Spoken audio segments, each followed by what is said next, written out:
All right, folks, we're doing a Firestone Hazy IPA. Blanc noise, whatever that frickin' means. But hey, don't throw your cans. 6% by volume, pretty frickin' hazy. Sold by a 12 pack, got it in like a variety pack at Lee's Discount Liquors. Henderson, throwing it out there, shout out. All right, let's try it.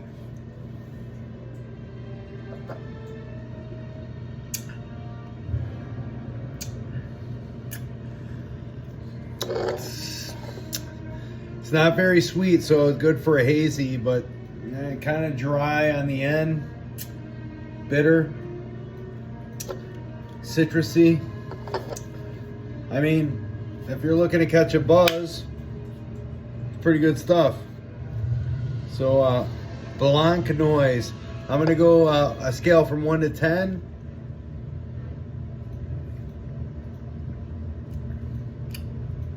I like this beer at about an 8.2. So there you go, 8.2. Getsome, 8.2. Getsome.